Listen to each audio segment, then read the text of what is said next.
Bonjour à toutes et à tous et merci de votre intérêt et de votre présence à notre 6e matinale organisée par HR Consultancy Partners, le cabinet de conseil RH du groupe Randstad France. Au sortir de la saga électorale que nous venons de vivre et fort du constat que les principaux défis du nouveau gouvernement seront d'ordre social, emploi, formation, retraite, nous avons souhaité poser la question des grands enjeux qui seront à finement pilotés par cette nouvelle majorité pour restaurer le dialogue social dans notre pays. Dialogue social qui, on peut le dire, est au point mort depuis les derniers soubresauts de la loi travail, nous en reparlerons, ou du moins ce qu'il en reste. Pour ce faire, et comme à l'accoutumée, pour éclairer le sujet, un plateau de qualité, que je qualifierais même de prestigieux, que j'ai le plaisir de vous présenter. Madame Tilloy, bonjour. Bonjour. Vous étiez jusqu'au 31 mai 2017 directrice générale des ressources humaines et secrétaire générale du réseau SNCF, une entreprise dans laquelle le dialogue social a pour le moins une forte importance. Au sein de SNCF Réseau, vous avez cessé d'innover grâce au digital, qui a été, je pense, un moment important de votre contribution. Et vous avez modernisé les relations sociales en faisant dialoguer et réagir sur Twitter, ce qui est particulièrement original, tous les salariés de l'entreprise à tout niveau hiérarchique. Vous nous en direz peut-être quelques mots. En termes d'actualité, vous avez lancé le Digilab Social, cénacle de managers et de syndicalistes qui entend renouveler par le digital un dialogue social réputé clivant. Cette notion de clivant sera probablement aussi à échanger entre nous. Maître Barthélémy, bonjour maître, et merci d'être parmi nous. Vous êtes avocat conseil en droit social, ancien professeur associé à la faculté de Montpellier.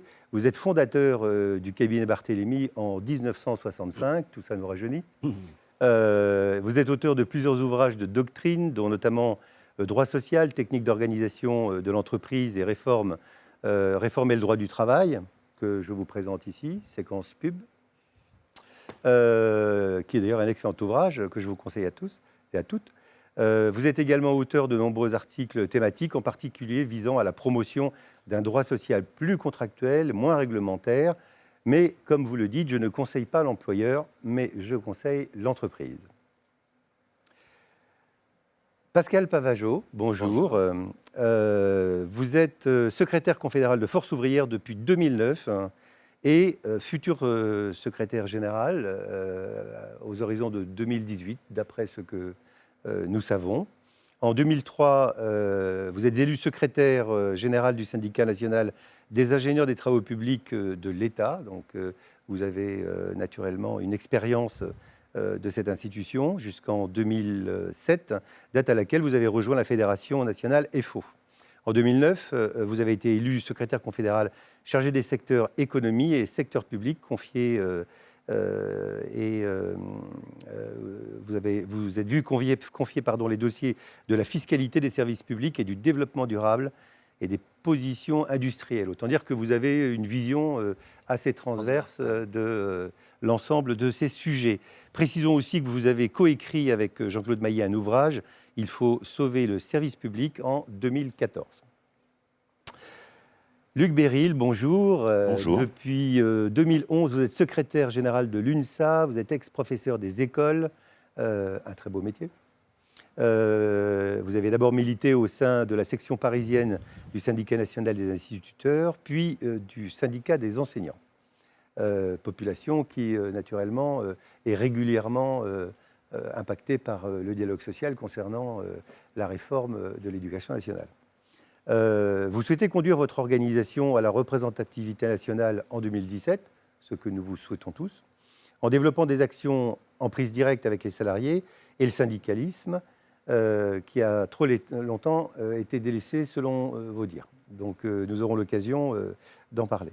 L'UNSA s'interroge sur la pertinence d'une nouvelle réforme du Code du travail. C'est un article que vous avez écrit en 2017, ainsi que le dialogue social est un préalable indispensable, également en 2017. Merci, Madame, Messieurs, de votre présence autour de ce plateau. Maître Barthélémy, j'aimerais vous proposer de poser le cadre de ce débat en vous interpellant sur un constat. Donc nous savons maintenant que le gouvernement aura une majorité parlementaire forte et que les contre-pouvoirs seront au niveau des corps intermédiaires qui vont être pleinement impliqués donc, dans la relance, la restauration et la redynamisation du dialogue social. Quelle incidence, à votre avis, cette situation va avoir sur les échanges et les débats que nous allons avoir dans les prochains mois? Fondamentalement, je ne suis pas sûr que ce soit la composition de l'Assemblée nationale qui soit à cet égard déterminante. Pourquoi ? Parce que les prérogatives des partenaires sociaux, des corps intermédiaires, sont inscrits dans la loi, l'article 1 du Code du travail en particulier, qui fait qu'en s'inspirant de ce qui a été conçu depuis longtemps au niveau du droit communautaire, toutes les dispositions législatives en préparation qui concernent le droit social et pas simplement le droit du travail doivent faire l'objet de concertations préalables. Donc cette intervention des partenaires sociaux dans la construction d'un tissu législatif rénové du droit social, elle est logique, mais elle est déjà dans les textes depuis la loi Larcher. Donc je ne pense pas qu'il y ait de novations profondes. Par contre, ce qui est novateur, c'est que le mouvement que l'on dessine progressivement depuis longtemps, depuis 82, depuis les lois Auroux, et qui, dans une certaine mesure, sont inspirées de la nouvelle société de Chaban-Delmas, c'est-à-dire construire un droit du travail, un droit plus contractuel et moins réglementaire, se sont progressivement affinés avant le quinquennat de François Hollande. Et j'en parle en connaissance de cause, puisque la loi de 2008 de Xavier Bertrand, qui a introduit la supplétivité de la norme, j'ai contribué à sa construction.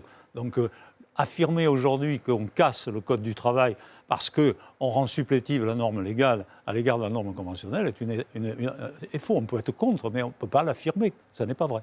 Ça n'est pas vrai, d'autant que les textes qui sont intervenus entre 2001, la loi du 17 janvier 2001, François Fillon, ministre du Travail, la loi du 4 mai 2004, également François Fillon, ministre du Travail, loi du 4 mai 2004 qui a introduit la possibilité de déroger par accord d'entreprise à la convention de branche en application d'une déclaration commune de tous les syndicats, dont seule la CGT n'était pas signataire, il faut le rappeler, et la loi 2008 qui certes ne touchait que la durée du travail, mais qui a renversé la hiérarchie, pas renversé la hiérarchie des normes, qui a rendu supplétive la norme de niveau supérieur, c'était déjà inscrit.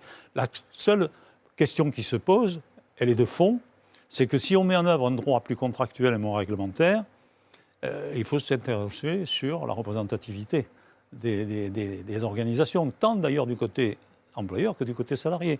L'abandon de la représentativité de droit était la conséquence inévitable de cette évolution. Alors à partir de là, si on pose le problème sur un plan un peu théorique, le droit du travail est protecteur où il n'est pas. Au nom de l'efficacité économique, on ne détruira dans aucun pays civilisé le droit du travail. Parce que sa fonction génétique, c'est la protection de la partie faible.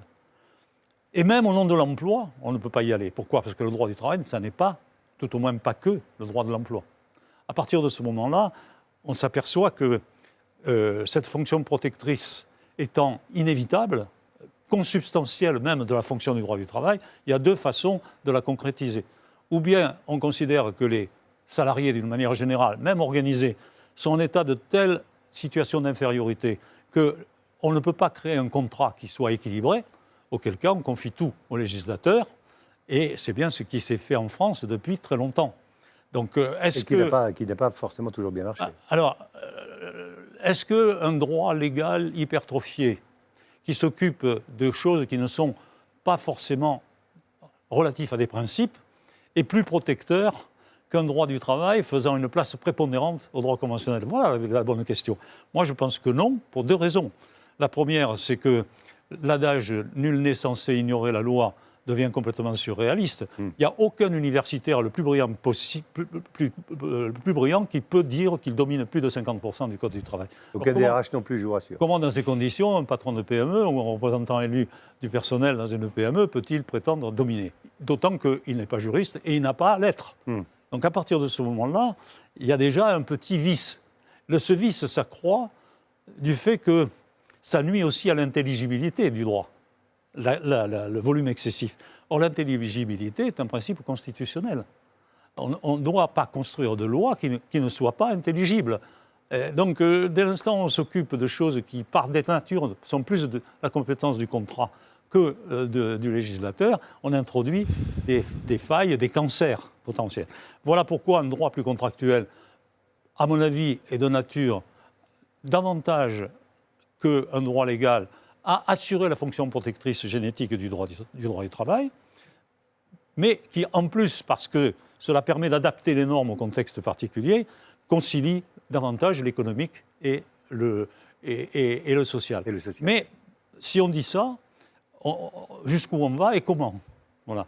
Et comment est une question majeure. Pourquoi? Parce que si véritablement on bâtit des contrats collectifs, je reprends l'expression qui était chère à M. Bergeron autrefois, un contrat collectif implique que les gens qui négocient soient compétents. Est-ce qu'ils le sont toujours? Au plan confédéral, il n'y a pas de discussion. Au plan des branches, on peut en discuter. Oui. Et au plan des entreprises, Voilà. Donc alors, ça veut dire qu'il faut s'intéresser à des règles de la technique contractuelle qui sont importantes pour tout type de contrat et qu'il est encore plus pour un contrat collectif. Donc je ne rentre pas dans les détails, mais quand on a introduit dans la loi travail l'obligation d'un accord de méthode pour définir les règles de conduite de la négociation, il est quand même ahurissant que le législateur soit obligé de le faire. Ça doit venir spontanément de la part des négociateurs. Des commercialistes ne se posent même pas la question. Oui, et même chose, l'introduction dans la loi d'une obligation de mettre un préambule. Vous faites un contrat de commercial national ou international, il y a toujours un préambule. D'autant plus que le préambule a des similitudes avec l'exposé des motifs de la loi, même si la finalité et la nature juridique n'est pas la même. Donc, à partir de ce moment-là, se pose la question de la représentativité. On a, dans un premier temps, abandonné la représentativité de droit au profit d'une représentativité liée à l'audience. Très bien, 30% passé ensuite à 50%, mais 50% des votants, ce n'est pas la majorité. Donc la seule véritable légitimité, c'est 50% des effectifs. Parce que là, on s'aperçoit qu'on donne la consistance juridique à la collectivité de travail, et pourquoi pas donner la personnalité morale à la collectivité de travail, exactement comme la société donne la personnalité morale à la collectivité des détenteurs de capital. Et de ce fait, par le biais de ces deux intérêts catégoriels, eh bien, on définit l'intérêt d'entreprise. Ça, c'est le système allemand. Alors, la construction qui se dessine progressivement, et en 3 mots, il faut être clair, la communication dans le cadre de la loi travail a été lamentable, parce qu'on a laissé place à toutes des supputations qui n'avaient rien de commun avec la réalité. La réalité, elle peut être facilement résumée en 4 affirmations. En haut, les principes. Les principes du droit social, et pas simplement du droit du travail, sont de la compétence exclusive du législateur parce que ça correspond à l'article 34 de la Constitution. Et de ce fait, on ne peut pas y déroger. Voilà, c'est clair. Au-delà de ces principes, primauté au tissu conventionnel, et donc, troisième volet, supplétivité de la norme qui n'est pas de principe par rapport à la norme. Donc, quand on parle de casse du droit du travail, on oublie ce troisième volet. C'est que si on ne développe pas le tissu conventionnel, le code du travail hypertrophié continue à s'appliquer, ou s'applique même positivement s'il y a un accord qui disparaît. Et à l'intérieur du tissu conventionnel, la même règle a été imaginée, qui est conforme aux principes fondamentaux du droit, et en particulier à la liberté contractuelle, à savoir l'accord d'entreprise. L'accord de branche devient supplétif de l'accord d'entreprise, mais il faut à ce moment-là théoriser ce que j'ai appelé l'ordre public professionnel, c'est-à-dire ce à quoi on ne peut pas déroger par accord d'entreprise de la convention de branche. Alors ça a déjà été initié par la loi du 4 mai 2004, par Éric Aubry et moi-même d'ailleurs à l'époque, qui avait essayé de définir dans l'article 2253.3 du Code du travail ce à quoi on ne pouvait pas déroger. Mais il faut le théoriser. Et pour le théoriser, il faut définir ce qu'est juridiquement une branche. De la même manière, la notion de branche, comme la notion d'entreprise, n'est pas universelle, elle est fonctionnelle. On peut avoir une définition pour ceci et une autre définition pour ça. C'est la raison pour laquelle on a défini juridiquement l'entreprise à partir du concept d'unité économique et sociale en droit du travail. qui n'a rien à voir avec la définition de l'entreprise qu'on donne en droit des sociétés. Je pense qu'on aurait intérêt à définir l'embranche au plan social à partir du même concept d'unité économique et sociale, auquel cas apparaîtrait de manière claire ce à quoi on ne peut pas déroger par accord d'entreprise, essentiellement ce qui correspond à l'unité économique, par exemple les classifications. Il est hors de question qu'on mette en place dans une entreprise des classifications qui dérogent à la convention de branche. D'ailleurs, ça va être un débat, accord de branche, accord d'entreprise. Et l'unité sociale, c'est tout ce qui se rapporte à la consistance juridique de la collectivité de travail, et notamment, par exemple, les objectifs de solidarité qui peuvent être poursuivis en matière de formation ou en matière de prévoyance. Et or, ça figure déjà dans la loi, ça, depuis 1984, depuis 2004. Donc il faut aujourd'hui le théoriser, ça, de manière à ce qu'on évite quoi ? Le danger principal d'un droit plus contractuel et moins réglementaire, c'est un excès potentiel d'insécurité juridique et de judiciarisation excessive. Il faut donc éviter ça. Voilà pourquoi il est fondamental que les partenaires sociaux s'intéressent aux règles de conduite de la négociation pour que le contrat puisse faire réellement la loi des parties, mais aussi à des règles qui sont généralement considérées comme des simples clauses de style et qui sont pourtant essentielles. En particulier, les règles relatives au règlement préventif et amiable des litiges.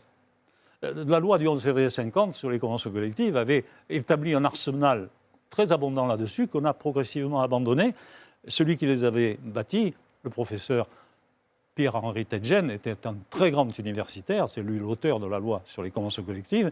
Il avait, et c'est d'ailleurs le fondateur de la revue Droit social, et il avait élaboré toute une stratégie que l'on retrouve dans beaucoup de pays qui nous environnent, mais que nous, on a oublié. Pourquoi ? Parce que la primauté absolue du législateur et de la loi fait qu'on en a beaucoup moins besoin. Et sans être désagréable, je terminerai par l'affirmation suivante. On dit assez souvent, Jean-Claude Mailly le dit souvent, la France est le pays où le plus de salariés sont couverts par des conventions collectives. C'est vrai, mais à cause de l'extension. À cause de l'extension qui fait que la convention collective s'applique dans les entreprises non syndiquées. Dans certains pays, la convention collective ne s'applique même qu'aux salariés syndiqués. Est-ce que c'est un avantage ? Personnellement, je pense que non, pour des multiples raisons, y compris au regard de principes fondamentaux comme ceux de l'égalité de traitement. Mais à partir de ce moment-là, on est obligé de poser le problème d'une manière complètement différente. Sur la notion de représentativité, tout spécialement. Donc si on veut véritablement construire un droit plus contractuel, il faut d'une part s'intéresser à l'ingénierie juridique, et qu'on ne me fasse pas le procès de vouloir absolument théoriser le débat. Je suis d'abord un praticien, et le droit, je regrette que les patrons des relations sociales considèrent le droit comme un outil mineur qu'on n'invoque qu'au moment de mettre en forme, mais qui n'est pas pris en compte au moment où on construit. Ça contribue à l'insécurité juridique. Ouais, le droit, c'est pour ça que j'ai écrit cet ouvrage auquel vous faisiez allusion tout à l'heure, le droit aussi est aussi de technique et d'organisation. Mais il faut pour cela que le juriste se comporte comme tel, c'est un autre débat. Et donc, la négociation collective doit être à ce moment-là construite pour créer. Or, la négociation collective de branche en France, elle le crée marginalement. 75 à 80% du contenu des conventions collectives, c'est du délayage de la loi. Donc, vous voyez, je pense qu'il y a une plus grande autonomie de décision laissée aux partenaires sociaux dans un droit qui fait plus d'espace au tissu conventionnel, à condition qu'ils sachent s'en saisir pour être créatifs. Cette remarque n'est pas une critique, d'autant plus qu'elle s'applique aussi bien aux organisations patronales qu'aux organisations syndicales de salariés. Je suis assez bien placé pour le savoir, ayant accompagné au cours d'un demi-siècle d'activité professionnelle une bonne cinquantaine de branches à élaborer le tissu conventionnel et des centaines d'accords d'entreprise. Donc je sais de quoi je parle. Pour conclure, Maître, vous êtes plutôt optimiste sur l'avenir du dialogue social en France ? Oui. Il faut par contre ajouter une chose que j'aurais dû dire en début. Il ne faut pas réduire le dialogue social à la négociation collective. La négociation collective, c'est un des instruments. C'est certes le plus important, mais ça ne se limite pas à ça. Il faut aussi s'intéresser à la concertation. Ce qui veut dire qu'une réforme d'un droit du travail vers plus de contrats et moins de règlements oblige à s'interroger aussi sur la nature et la configuration des institutions représentatives du personnel. La force du modèle allemand, c'est le Betriebsrat. l'équivalent de notre comité d'entreprise, mais qui a des pouvoirs beaucoup plus importants. Oui. Mais il est seul. Il n'y a pas les délégués, il n'y a pas le CHSCT, etc. Et ce qui veut dire que nous, on a un peu trop tendance à sacrifier le fond à la forme. On se satisfait assez facilement, à cause notamment des sanctions pénales lourdes qui y sont affectées, c'est-à-dire le délit d'entrave. On prend les décisions, ensuite on se donne un alibi de dialogue social pour éviter la sanction pénale. En Allemagne, c'est impensable. La décision de gestion n'est arrêtée qu'après que le Betriebsrat soit intervenu, pas avant. Je vois. Merci, maître. Je pense que M. Pavageau et M. Beryl auront des choses à exprimer sur ce que vous venez de dire et sur votre introduction. Merci encore. Madame Thilois, le dialogue social, tel que vous l'avez expérimenté, accompagné et promu à la SNCF, est-ce qu'il rentre dans le cadre, effectivement, de ces problématiques?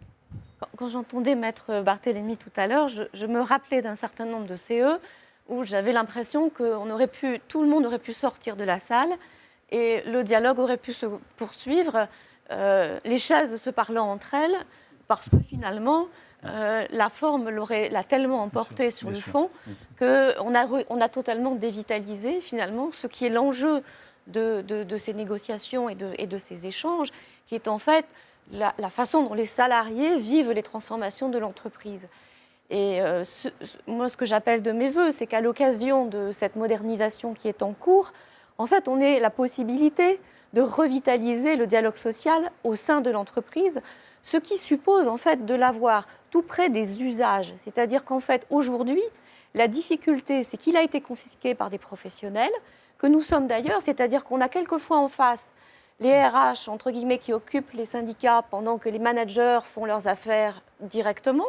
Et si on veut faire du dialogue social de qualité, on a intérêt à ce que d'un côté, les managers s'intéressent au sujet du dialogue social et que de l'autre, les instances soient nourries de vraies questions d'usage qui concernent les salariés. Alors que les managers vivent ça souvent comme une contrainte. C'est une contrainte et du coup, ils sont bien contents finalement qu'on puisse les en débarrasser. Et il y a une sorte de deal qui est fait entre eux sur le fait que pendant qu'on s'occupe de ça, eux, ils peuvent avancer. Et ça, je pense que c'est très néfaste parce que ça introduit finalement une professionnalisation et un assèchement de ce qui est l'enjeu en fait du dialogue lui-même, qui est la question du travail. Et le travail, il est en train de vivre en ce moment des transformations majeures. Le numérique en est une illustration importante. Et en plus, le numérique, il nous apprend quoi? Il nous apprend que pour bien faire évoluer les offres envers les clients, mais pour bien faire évoluer du coup en miroir les offres vis-à-vis des salariés, on a intérêt à observer des usages. On a intérêt à être très proche d'eux. Mais on a aussi intérêt à être agile, on a intérêt à aller vite, et c'est difficile d'aller vite en même temps qu'on concerte. Pour aller vite et concerter en même temps, ça suppose de s'y prendre autrement, ça suppose d'utiliser d'autres méthodes qui mettent en contact les uns et les autres. Ça veut dire retrouver progressivement de la confiance, et on sait qu'on est dans une société de défiance qui a probablement été à l'origine d'ailleurs de toutes ces cathédrales qu'on a inventées. Et donc la question maintenant, c'est de trouver, et vous l'avez dit, comment on peut réinventer des modalités de dialogue au plus près des salariés et des managers qui sont en charge des sujets. Oui, parce que ça, c'est important ce que vous dites, parce que jusqu'à présent, la vitesse n'était pas effectivement source de concertation. Et donc ce que vous dites, c'est qu'il va falloir trouver un modèle qui va quand même permettre de conserver la qualité de la concertation, mais sans effectivement connaître les travers qu'on a vus par le passé. C'est-à-dire qu'il faut réinjecter l'agilité dans des processus qui sont complètement extérieurs aujourd'hui à l'organisation dans l'entreprise. Et donc, il faut les y remettre. Alors, on a plein de méthodes. Le numérique nous a donné des tas d'occasions, en fait, de revisiter nos process. Et avec un certain nombre de collègues d'autres entreprises, vous l'avez cité en introduction, nous avons essayé effectivement de faire dialoguer ensemble les managers et les organisations syndicales, déjà sur l'évolution de leur rôle à l'occasion du numérique, c'est-à-dire dans un monde qui devient totalement horizontal, où les salariés ont accès directement à l'information via les réseaux sociaux. Quel est le nouveau rôle des managers? Quel est le nouveau rôle des syndicats? Et est-ce que le fait de faire discuter ces gens entre eux n'est pas une opportunité de recréer des espaces pour vraiment travailler ensemble sur le travail, ce qui suppose de part et d'autre d'accepter ensemble d'aborder un sujet et de le découvrir en même temps, l'un n'ayant pas la science infuse et l'autre et réciproquement, ce qui n'est pas facile, parce qu'on n'en est absolument pas là dans les entreprises. Alors, je ne sais pas si j'aurai l'occasion de raconter ce qu'est le Digilab social, peut-être après que ces messieurs soient intervenus, mais je pense qu'on a vraiment intérêt à modifier fondamentalement les façons de dialoguer.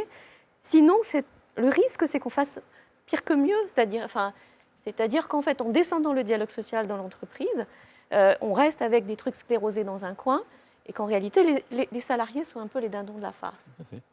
Et vous avez expérimenté en tout cas cette... Alors moi j'ai expérimenté, alors vous évoquiez le fait que j'ai tweeté avec les salariés, ça peut paraître un peu gadget, rigolo, etc. De fait, ça réintroduit des conversations très simples sur des objets qui sont les objets du quotidien et qui permettent en fait de refaire se connecter des gens qui n'ont plus l'habitude de se parler.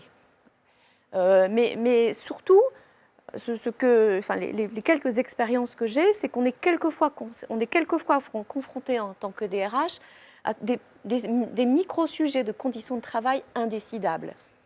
Ayant eu à fusionner RFF et SNCF Infra, je me suis retrouvée avec des syndicats d'une maison et de l'autre maison qui en fait défendaient des accords qui étaient antagonistes sur un certain nombre de sujets d'organisation du travail ou de paiement des heures supplémentaires, par exemple.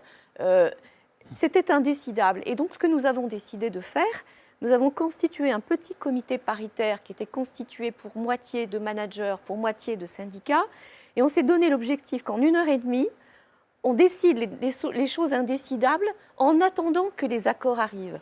Ce qui permet, en fait, de régler tout de suite les quelques problèmes qu'avaient les salariés et d'éclairer de manière anticipée les futurs accords avec des exemples concrets des usages pour que ceux qui étaient amenés ensuite à les négocier ne soient pas hors sol, mais soient nourris par des expériences très concrètes vécues par les gens de terrain.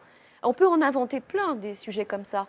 Le fait, par exemple, d'avoir un CE, de distribuer aux membres du CE une tablette numérique avec un logiciel qui permette en fait de gérer les ordres du jour, ça peut être un gadget. Mais l'intérêt, c'est qu'on est tous formés ensemble à l'utilisation de la tablette. Et à l'occasion de la formation, on apprend, à galérer, entre guillemets, sur les mêmes sujets. Comme on galère sur les mêmes sujets, on se sent un peu moins sur un piédestal et du coup, le courant passe mieux. Ça n'a l'air de rien, mais c'est ça aussi, retrouver la confiance. C'est sur ces toutes petites choses de la vie quotidienne, en fait, que le travail se nourrit et prend sa qualité et où les relations entre les managers et les syndicats reprennent de l'aisance et sortent du formalisme. Oui, là, vous êtes effectivement... vous travaillez la relation, mais toujours est-il qu'il restera la problématique des statuts. Et dans le dialogue social, la notion statutaire est quand même extrêmement présente. Je ne dis pas que ça va prendre la place des instances. Je dis que si on est capable, à côté des instances, d'organiser tous ces éléments, alors elles pourront reprendre, j'allais dire, le formalisme, mais éclairé par le fond qu'on viendra y mettre. Le formalisme est utile, de toute façon. Évidemment, et on en a tous besoin. Et d'ailleurs, il nous protège tous dans les rôles que nous exerçons. Donc il ne s'agit pas de remettre en cause le formalisme, il s'agit de le nourrir avec des choses plus concrètes qui ont été instruites de part et d'autre, et si possible ensemble. Mais qui sont au service du fond. Absolument. Merci, Madame Tilloy. On reviendra sur le Digilab social, effectivement, en fin d'émission. Je vous propose une petite coupure, non pas publicitaire, mais une coupure qui va nous permettre ensuite d'aborder le thème de la négociation, du dialogue social et cette notion de paritarisme entre ce nouveau gouvernement qui a une nouvelle majorité et naturellement les corps intermédiaires représentatifs dans notre beau pays. Ils sont 8 représentants des syndicats ou du patronat, et chacun a eu droit à 1 heure en tête-à-tête avec le président de la République. Emmanuel Macron espérait bien rassurer les partenaires sociaux sur la réforme du Code du travail promise durant la campagne. Le gouvernement annonce une application dès l'automne. Il m'a semblé à la fois déterminé à mettre en place ce qu'il avait annoncé, mais je l'ai senti aussi à l'écoute et en capacité d'écouter, en tout cas dans cette volonté-là. Les syndicats, d'ordinaire divisés, s'accordent sur une revendication.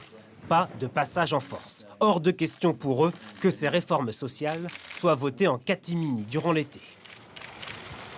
Ce n'est pas l'ordonnance en tant que telle, sauf qu'il ne faut pas précipiter les choses. Il faut qu'on ait le temps suffisant pour pouvoir se concerter au fond si c'est une vraie concertation. De nombreux points de la réforme inquiètent, comme l'importance donnée aux accords d'entreprise ou la mise en place d'un barème pour les indemnités prud'homales. Vouloir barémiser comme un produit de supermarché un licenciement, c'est absolument scandaleux. On n'est pas d'accord, mais au moins on a échangé. Dernier visiteur de la matinée, le représentant du patronat a lui réclamé la fin du compte pénibilité et l'annulation du prélèvement de l'impôt à la source. Nous pensons que la France, avec quelques réformes bien ciblées, peut vraiment repartir vite et fort. Ces réformes attendues du marché du travail sont extrêmement importantes. Il faut les faire rapidement. Dès demain, de réelles négociations débutent. Les confédérations syndicales et patronales seront reçues à Matignon. Merci beaucoup pour cet intermède particulièrement intéressant pendant lequel M. Guilbault nous a rejoints. Bonjour M. Guilbault et merci d'avoir trouvé le temps de vous libérer pour cette matinale. M. Guilbault, donc vous êtes directeur général du MEDEF depuis le 31 mai 2010. Vous étiez précédemment directeur adjoint du cabinet de Christine Lagarde. Au secrétariat d'État au PME, vous avez mené pendant 3 ans quelques dossiers emblématiques, dont la création du régime de l'auto-entrepreneur ou la séparation des patrimoines personnels et professionnels, qui était effectivement attendue par énormément de nos concitoyens. Merci encore de nous avoir rejoints, Monsieur Guilbault. Une question donc qui renvoie à ce que nous venons de voir. Le président Macron a décidé de rencontrer assez rapidement après son élection les différents partenaires sociaux, dont le MEDEF. Nous le voyons, la tonalité est plutôt bienveillante, même s'il y a encore quelques points effectivement d'achoppement, et c'est bien normal. Est-ce que pour vous, c'est un signe positif sur précisément ce thème qui est le thème de notre matinale, qui est celui de la restauration du dialogue social après ce que nous avons vécu au cours du précédent quinquennat? Écoutez, d'abord merci de votre invitation.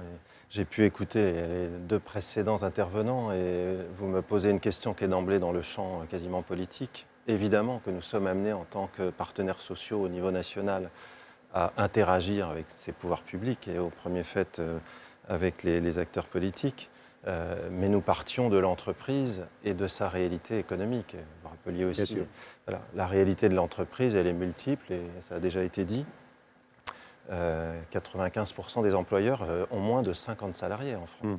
Donc, et souvent à dessein. Voilà, donc là, on a eu des exemples qui renvoient bien sûr à des entreprises qui ont tout le cadre du dialogue social nécessaire. Mais voilà, je crois que... Pourquoi je réponds un peu à côté de votre question, mais je pense que l'enjeu fondamental qu'on a devant nous, c'est cette jonction entre l'économique et le social, qui a déjà été mentionnée, au-delà du formel, mais bien dans le réel, des entreprises qui doivent s'adapter très vite, qui veulent un dialogue social réel et qui peut-être souffrent aujourd'hui du cadre formel dans lequel elles sont.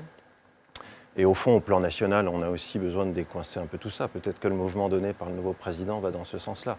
Après, on ne peut pas préjuger de ce qu'il va nous mettre sur la table et le dialogue est en cours, vous le savez. Mais alors, la caractéristique, effectivement, de ces négociations qui vont devoir se mettre en place, ça va être d'éviter, puisque nous avons effectivement un gouvernement qui a une majorité, que ce dialogue social achoppe, pour que, inévitablement, comme d'habitude, on se retrouve dans la rue. Parce que c'est traditionnellement le scénario que l'on connaît tous. Alors comment éviter ça? C'était un peu ça ma question, excusez-moi, j'ai pas... Non, mais j'ai apprécié aussi le vocabulaire utilisé tout à l'heure, c'est-à-dire que défiance, confiance. Bon, alors, le problème, c'est que souvent, quand on est au niveau national, interprofessionnel, comme on dit dans notre jargon, mais quand on est sur ce champ des règles générales qu'on doit établir dans la loi, là, au fond, il s'agit aussi de faire une loi qui permette un peu de déverrouiller, de donner des marges de liberté aux acteurs. Eh ben, on tombe vite aussi, tout à l'heure on l'a abordé au niveau de l'entreprise, parce qu'on est trop enserré dans des règles formelles. Au niveau national, c'est peut-être plus parce qu'on est au fond dans des jeux d'acteurs dans lesquels on nous enferme. Je représente le MEDEF. Tout à l'heure, on entendra nos partenaires syndicaux. Nous-mêmes, nous souffrons parfois de la caricature dans laquelle on enferme les choses. On prend la parole qui permet de cliver et on n'écoute pas ceux qui, au contraire, cherchent à rapprocher. Concertation, négociation, c'est là que moi je ne veux pas tomber dans un débat juridique parce que je pense qu'on souffre aussi du fait qu'on dit dialogue social égale code du travail, alors que ce sont deux choses complètement différentes. Évidemment qu'il faut un corpus de règles, mais le dialogue c'est d'abord le réel, ce que j'échange avec vous, ce que j'échange avec les gens qui sont en face de moi. Est-ce que je comprends la même réalité? Est-ce que j'ai envie de faire la même chose? Le débat de l'année dernière a été extraordinairement clivant, même violent, on le sait bien. On n'a pas du tout envie de revivre ça. Je trouve que la méthode adoptée pour l'instant ne ressemble pas à celle de l'an dernier, puisque précisément il y a ces phases que je ressens et que je vis en ce moment comme une vraie concertation qui n'est pas écrite à l'avance. Voilà, donc nous espérons que cette méthode va être productive. Après, le gouvernement va prendre sa responsabilité. On sait bien qu'il y aura un texte de loi. Oui, en sachant que sa ligne de conduite a été assez clairement identifiée avant que les concertations ne se mettent en place. Le programme d'Emmanuel Macron, il était clair, je pense, dans son orientation, dans sa philosophie, une économie ouverte au monde, à l'Europe, une volonté de transformer, de vivre, de permettre aux acteurs de conduire les transformations dans les entreprises, parce que les entreprises ont besoin de conduire des transformations. Dans le dialogue social, parce que l'entreprise, ce n'est pas l'un contre l'autre, c'est bien une communauté humaine. Donc cette orientation du président, elle est claire. Son programme était relativement peu détaillé. On peut le voir comme quelque chose qui, du coup, on ne sait pas où on va. Moi, je le vois plutôt en sens inverse, comme une zone ouverte, avec cette phase de dialogue qui, certes, est rapide. Il y aura une loi d'habilitation, après on va discuter d'ordonnances. On a encore quand même du temps devant nous. Et puis ça n'est à nouveau que le socle juridique. Ce qui compte, c'est ce qui va se passer derrière. Logiquement, ces textes vont ouvrir des choses. Donc après, c'est qu'est-ce qui va se passer au niveau des acteurs au plan national, dans les branches, et puis bien sûr, surtout dans les entreprises. Merci, Monsieur Guilbaud. Nous aurons l'occasion de vous ressolliciter. Monsieur Pavageau, dans ce nouveau contexte où, on l'entend bien, tout est open, où un certain nombre, en tout cas, de choses sont ouvertes, qu'est-ce que vous attendez de ces ouvertures et comment avez-vous envie, effectivement, de les optimiser ?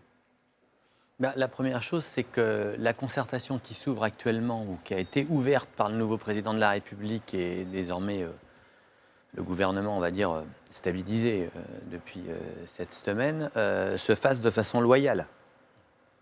Donc, je note d'abord sur les éléments de concertation que la notion d'urgence est quand même très relative. On sort effectivement, on a moins d'un an d'une loi travail numéro 1, certes par un autre exécutif et une autre majorité, mais dont l'esprit, je dirais, philosophique est quand même assez proche de ce que semble vouloir faire le nouveau président de la République. Donc il aurait été sans doute prudent d'y aller avec moins d'entrain et moins d'urgence, de surcroît en plein été. Donc ce n'est pas les meilleures conditions qui soient pour faire de la concertation. Est-ce que vous sentez le bis repetita, si je peux m'exprimer ainsi ? Sur le contenu, aujourd'hui, on n'en sait strictement rien. On est à un mois, on va dire, d'échanges et de concertations sur lesquels, pour l'instant, tant la ministre du Travail que le Premier ministre n'ont pas donné d'éléments concrets en matière de fond. Alors effectivement, la semaine prochaine, lorsque on aura en Conseil des ministres le projet de loi d'habilitation, s'il n'est pas déjà sorti, puisqu'il semblerait que tout le monde l'ait déjà, mais on verra à son contenu, ça donnera au moins sur le fond et sur les grands principes à ouvrir au niveau des ordonnances et donc durant l'été, des débats durant l'été, le contenu. Nous espérons que la semaine prochaine, il n'y aura pas des sujets que nous n'avons pas pu évoquer durant le mois qui vient de s'écouler. C'est une crainte. Si j'en juge à des éléments qui semblent fuiter d'on ne sait où, c'est probable. Et dans ces cas-là, ça pose déjà un problème de méthode sur ce premier mois de concertation. Et de loyauté dont vous parliez tout à l'heure. En tous les cas, dans ces cas-là, la déloyauté de la concertation ne viendra pas de nous. Elle viendra incontestablement d'en face. Mais on verra la semaine prochaine. Donc, premier élément quand même, l'urgence, elle est quand même très relative. Il eût été de bon ton de surcroît sur, comme le rappelait M. Barthélémy, sur des dossiers extrêmement sensibles, extrêmement techniques, extrêmement complexes, qu'on prenne le temps, d'abord de l'évaluation de la loi précédente, qui a moins d'1 an, alors c'est décret encore moins.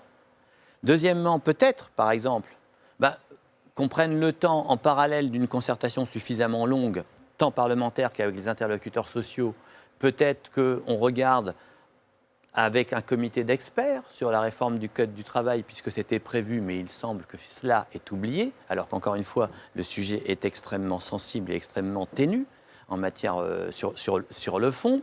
Bref, qu'on ait le temps d'une réelle concertation. La concertation, c'est entre les interlocuteurs sociaux notamment et l'exécutif ou les pouvoirs publics. C'est notre mode de négociation lorsqu'on est avec les pouvoirs publics. Encore une fois, chacun dans son rôle, l'exécutif dans son rôle, le Parlement dans son rôle, les interlocuteurs dans leur rôle.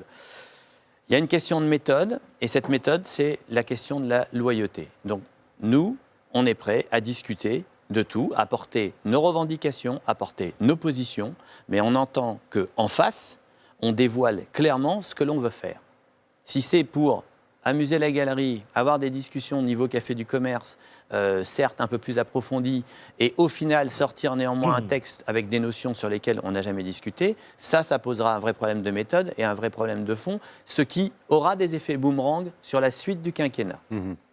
La concertation, c'est aussi, puisque là maintenant nous avons un gouvernement qui, on va dire, va pouvoir œuvrer, au moins pendant un premier temps,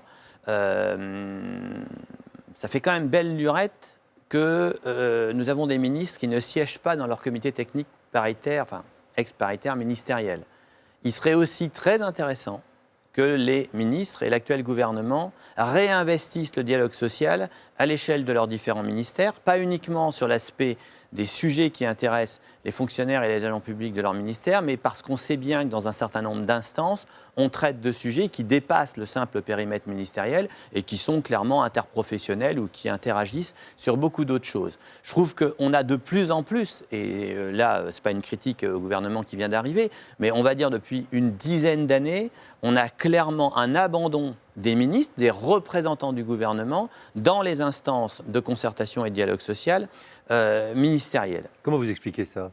Je pense qu'il y a beaucoup de ministres qui, ces derniers temps, tant d'ailleurs sous M. Sarkozy que sous M. Hollande, n'ont pas pris la mesure de ce qu'étaient leurs fonctions et leurs responsabilités.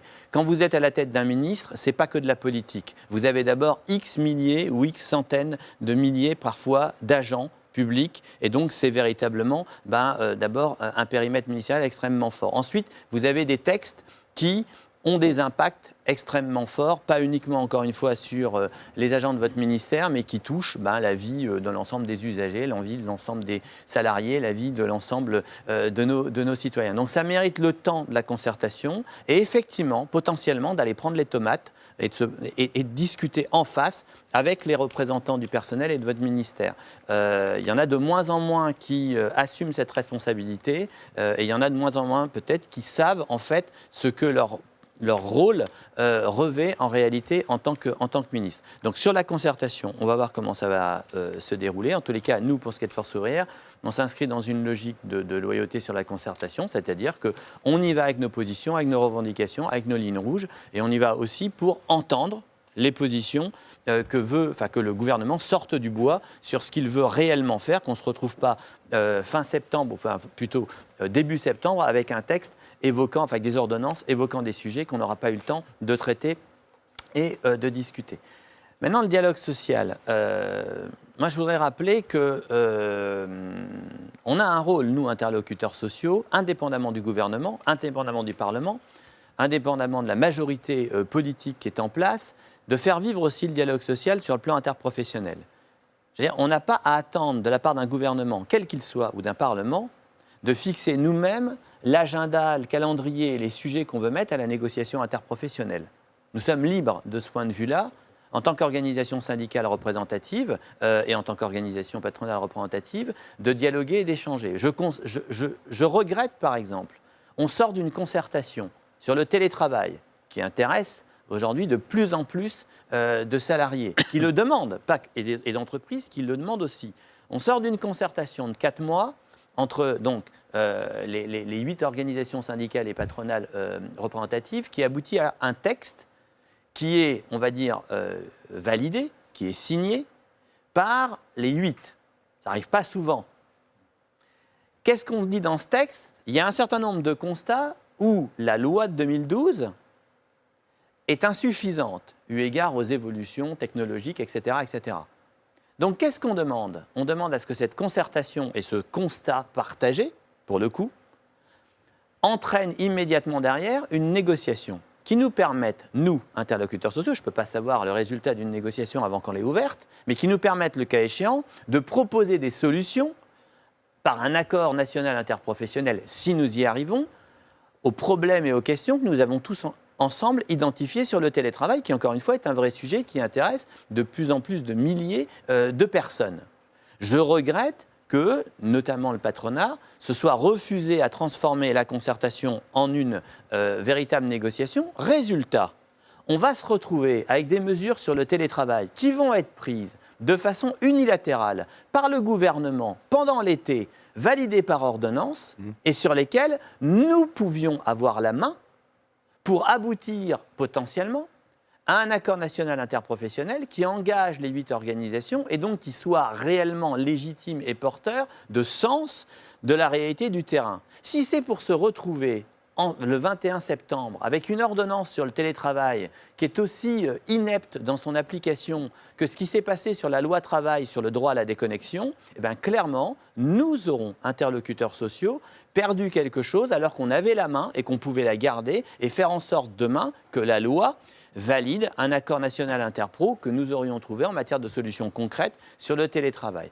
Donc je pense que ça, c'est un premier point sur lequel nous avons à faire vivre la négociation collective, interprofessionnelle, donc au niveau national. Après, moi, je veux bien développer sur les branches et sur les entreprises. Je voudrais juste rappeler sur les entreprises, parce que c'est un chiffre qu'on ne donne pas assez, qu'on est quand même à 36 600 accords d'entreprise en France chaque année, signés, par exemple, pour ce qui est de force ouvrière, à 91%.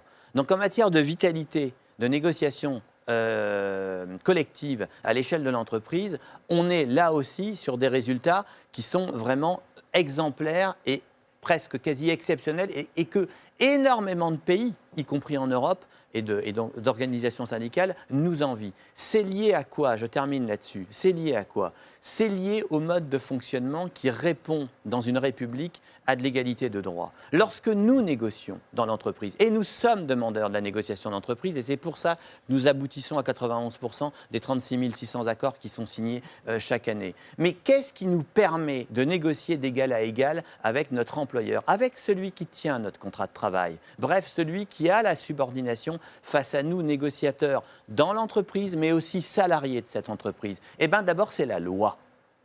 C'est le fait d'être monté sur un premier plancher qui nous donne, par le Code du travail ou par le cadre réglementaire et législatif, un premier niveau minimum d'égalité de droit. Et le deuxième niveau qui nous rehausse pour pouvoir négocier à peu près à égalité avec notre employeur, eh ben, c'est nos accords de branche. Ça, il ne faut jamais l'oublier. L'exemple de l'Espagne, où il y a eu une loi type loi travail El Khomri en 2012, qui a cassé les accords de branche et tout renvoyé à l'échelle de l'entreprise, a abouti naturellement à une division par 2 du nombre d'accords de branche, puisque c'était le but de la loi. Mais elle a abouti en simplement 2 ans à la division par 3 du nombre d'accords d'entreprise, parce qu'on ne négocie pas bien dans l'entreprise quand on est en situation d'infériorité.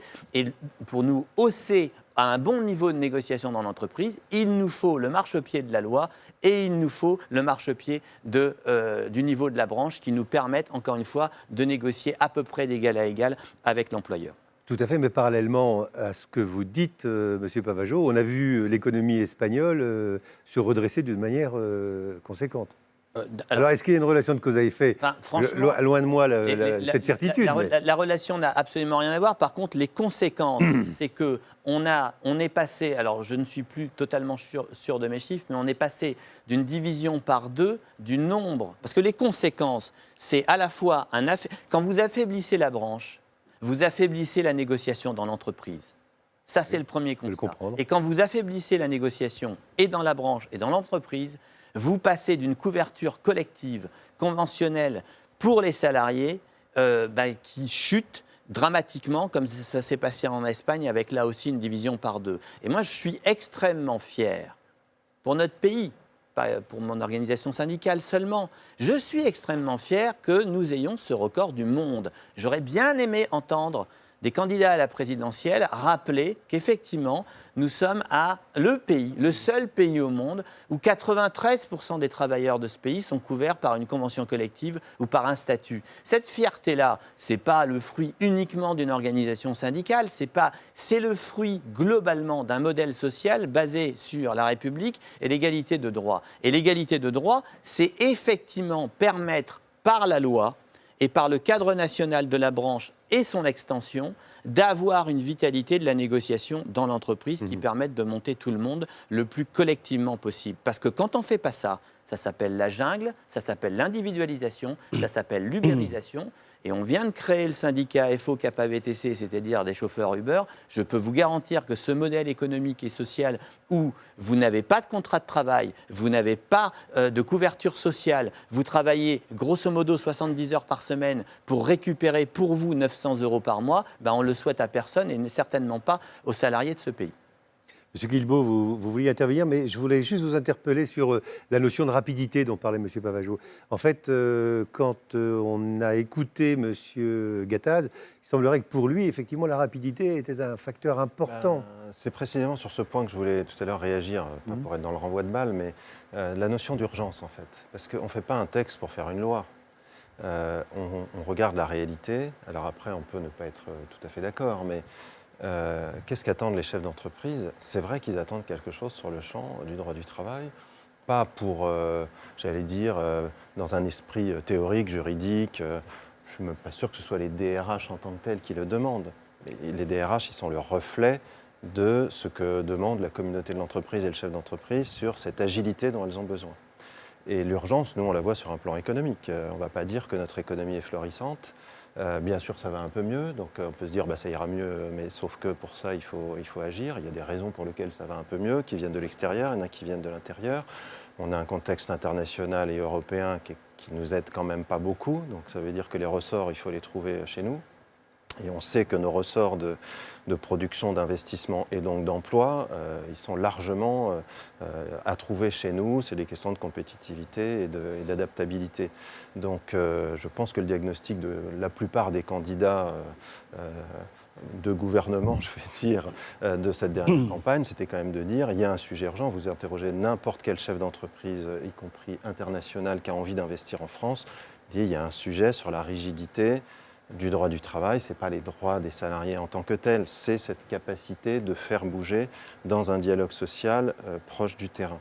Le télétravail est un bon exemple. Je partage ce qu'a dit Pascal Pavageau pour une partie, c'est-à-dire qu'on a eu un dialogue très bien pendant 4 mois, un super diagnostic. On a auditionné des entreprises, des vraies entreprises qui ont fait du télétravail, plutôt des grandes d'ailleurs, et des salariés qui disent c'est génial quand je fais du télétravail. Et en même temps, on constate à côté que ça ne se développe pas beaucoup, qu'il y a une crainte parce qu'on applique sur un lieu qui n'est pas le lieu de travail tout le code du travail et qu'on n'a pas adapté, alors que ce n'est pas vraiment très adapté quand je suis chez moi, de me dire que instantanément j'ai tout le droit des accidents du travail, etc. Ça ne veut pas dire qu'il faut évidemment annuler complètement le code du travail dans ces situations-là, mais effectivement, il y a une incertitude juridique, plus des freins culturels évidemment. Bon. Et donc, de fait, les pratiques qui se sont faites, c'est quand il y a cette capacité d'une certaine taille qui fait qu'on construit le corpus, mais dans une PME, on va le faire comme ça, et à la fois de façon insécurisée, et puis parfois, ça ne se fait pas parce qu'on ne prend pas le temps. Donc, c'est plus facile dans les grosses organisations. Moi, je reviens toujours à cette réalité de l'entreprise, et l'entreprise, je l'ai déjà dit tout à l'heure, 95% des employeurs, moins de 50 salariés. On a 1 million ou plus d'employeurs en France, 36 000 accords. Alors c'est bien 36 000 ou c'est pas assez? C'est bien là où il y en a parce qu'on sait que c'est vivant. Au demeurant, il y a quand même beaucoup de négociations obligatoires. On est le seul pays où dans la loi on dit il faut négocier sur ça. Il y en a à peu près 12 thèmes qui ont été regroupés dans une loi récente, mais Je dis à nouveau, n'entendez pas dans mon discours une caricature, il faut mettre tout ça à plat, mais dans les pays où on a cette culture d'une négociation qui est plus forte qu'en France, on ne dit pas dans la loi, vous êtes obligé de négocier. Pourquoi? Donc c'est cette histoire juridique que nous a raconté Maître Barthélémy tout à l'heure. On a construit ça sur une sorte de vision, de rapport de force, de subordination. La subordination, elle existe, elle est juridique, elle est de fait. Mais en même temps, il peut y avoir de la confiance. Et moi, la plupart des chefs d'entreprise que je connais, qui sont souvent des patrons de PME, ils ne sont pas dans un rapport de domination, je ne crois pas. Ils ont envie d'entraîner leur communauté humaine. Donc voilà, mais souvent, les décideurs publics, ils ont des représentations dans leur tête de l'entreprise qui est très datée, à la fois en taille d'entreprise, ce qu'est le marché du travail, ils ont la vision un peu industrielle, des gens devant leur machine. Ce n'est pas du tout ça la réalité du travail aujourd'hui. C'est plus ça.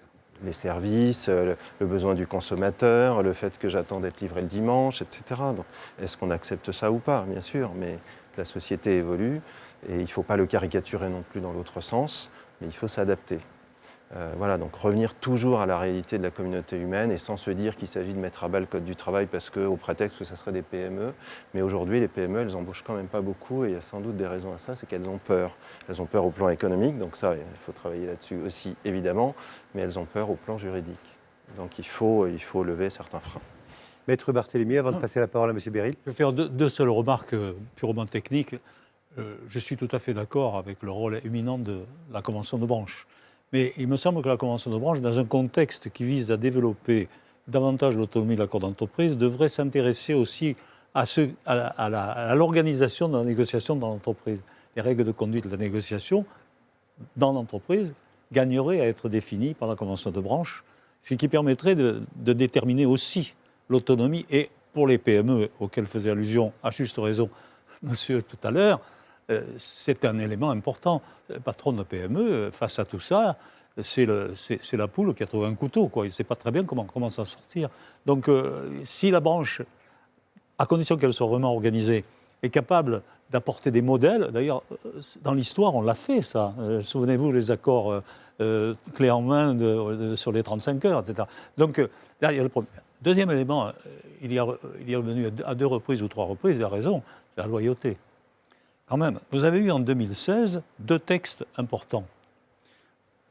La loi travail, qui a mis des centaines de milliers de personnes sur les pavés, et l'ordonnance du 10 février 2016, dont personne ne s'est occupé, et qui est d'une importance considérable, y compris sur le plan du travail, dans la mesure où on a modifié les règles du Code du travail, du Code civil concernant le droit des contrats.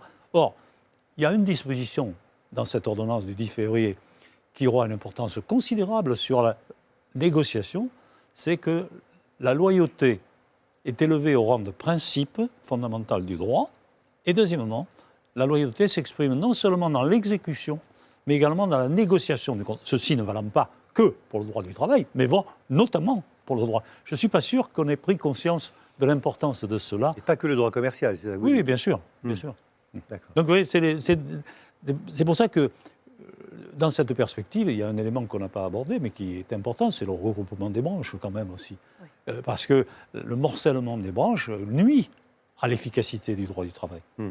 Et à l'emploi. Merci, maître. Monsieur Beryl, je vais vous poser une question difficile. Je vous le dis tout de suite.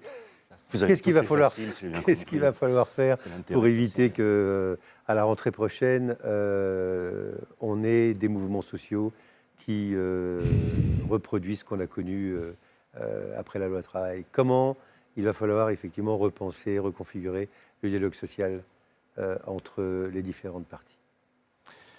Alors, question difficile, réponse extrêmement facile, bien sûr.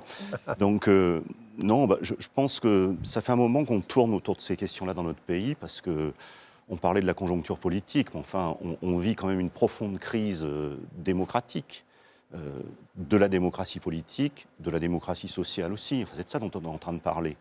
Et le vrai sujet sur lequel on attend le gouvernement, mais sur lequel on attend la société, les acteurs sociaux, dans lequel figurent les organisations patronales, les organisations syndicales aussi, mais plus largement, l'ensemble de la société civile organisée, qu'est-ce qui structure notre pays. Et la question de fond, c'est la question de l'acceptation sociale. Ça, c'est un sujet qui est un sujet extrêmement important et sur lequel régulièrement, d'ailleurs, on se casse les dents. Et on voit bien que cette démocratie politique, cette démocratie sociale, normalement, on est quand même dans des relations sur lesquelles on a réfléchi, on a pensé. On voit bien qu'il y a des failles qui sont de plus en plus béantes et qui font qu'on a un système qui, juridiquement, tourne. Le gouvernement est légitime au plan politique, à l'évidence, sa majorité aussi, constitutionnellement inattaquable, rien à dire. Et pourtant, désertion massive des élections législatives quand même. Celles et ceux qui n'ont pas participé au vote sont la majorité de nos concitoyens. Alors de là à les faire parler, alors justement ils ne se sont pas exprimés, c'est là où il faut se calmer. Mais enfin quand même, on voit bien que notre système démocratique et de démocratie représentative boite à partir du moment où celles et ceux qui sont représentés s'en désinvestissent, s'en désintéressent, pour de mauvaises ou pour de bonnes raisons, et peut-être aussi parce qu'ils pensent qu'ils ne sont pas bien représentés. Ça nous interroge, nous, les organisations aussi, parce qu'on peut gloser sur les difficultés des partis politiques, comme si les organisations, les partenaires sociaux avaient un fonctionnement parfait, plébiscité, s'il y avait des files d'adhésion pour adhérer aux organisations syndicales, et si, au niveau des entreprises, on ne se posait pas la question quel est l'intérêt quand même de faire référence à une organisation patronale, puisque désormais la représentativité patronale est juridiquement fondée. Bon. Donc, c'est pour ça que je mets en avant cette question de l'acceptation sociale. Et dans les éléments de l'acceptation sociale, il y a des notions qui sont des notions importantes. Elles sont peut-être théoriques, mais elles sont très pratiques. C'est la question de la justice sociale et de l'équité. Contrairement à ce qu'on dit, la grande majorité des gens ne sont pas du tout des imbéciles, ne sont pas du tout des égoïstes, etc., etc. Le fait qu'on vive dans une société ou dans une économie ouverte, dans une société en pleine mutation, à part quelques imbéciles, tout le monde le sait bien. Tout le monde ne réagit pas de la même façon. Mais nous sommes dans une société où il y a une diversité d'opinions, de réactions, etc. Enfin, y compris le fait qu'à un moment donné, il faille faire des efforts sur tel ou tel sujet. Les gens le font d'ailleurs en général dans leur vie personnelle et familiale. Bon, qu'est-ce qui fait que ça ne marche pas ? C'est qu'à un moment donné, c'est la question de la répartition des efforts, c'est la question des logiques effectivement qui doivent s'opérer. Et sur le sujet qui nous préoccupe là, en matière de régulation des relations de travail, cette question, elle est déterminante. Quand on faisait référence aux accords d'entreprise et au nombre d'accords, il faut toujours faire attention. Hein. Moi, j'en parle aussi du nombre d'accords, bien sûr. Bon, la qualité des accords, c'est un autre sujet. Hein. Voilà. Bon. Donc, il faut aussi la traiter, parce que ça nous renvoie à ce que vous aviez évoqué les uns et les autres d'ailleurs.